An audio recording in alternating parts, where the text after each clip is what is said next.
यूनान कश्ती हादसा, FIA की बड़ी कार्रवाई, वाकया में मुलव्विस अहम सरगना गिरफ्तार।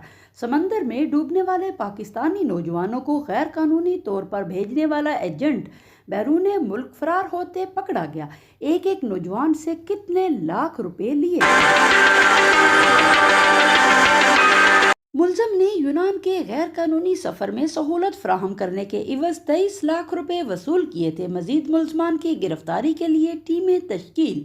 यूनान कश्ती साने पर मुल्क में पीर के रोज यौम सोग मनाया गया और कौमी परचम सर निगू रहा और जाँ बहक होने वालों के लिए खसूसी दुआ की गई। FIA ने इंसानी स्मगलरों को पकड़ने के लिए मुल्क भर के बड़े शहरों में टीमें तश्कील दे दी।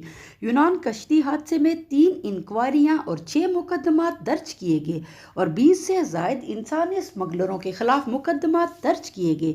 तर्जुमान FIA ने कहा कि गुजरात में FIA anti human trafficking circle ने कश्ती सानहे में मुलव्विस एक अहम सरगना को गिरफ्तार कर लिया है।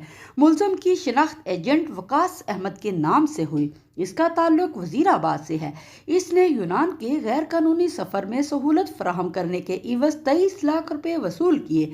इसके दीगर शहरों से रकम वसूल करने में मुलव्वस होने की भी तहकीकात जारी की जा रही हैं।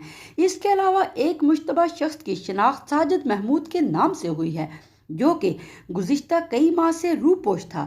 इसे इस वक्त गिरफ्तार किया गया जब वो कराची एयरपोर्ट से आज़रबाईजान फरार होने की कोशिश कर रहा था। इसका ताल्लुक मंडी बहाउद्दीन से है और इसने यूनान कश्ती साने के मुतासरीन से यूरोप के गैर कानूनी सफर के लिए 25 लाख रुपए की रकम वसूल की थी। ये मुलजिम इससे कबल लीबिया में इंसानी स्मगलिंग से मुतल्लिक मुकदमे में भी नामजद किया जा चुका है। दीगर मुलजमान की गिरफ्तारी के लिए छापे मारे जा रहे हैं।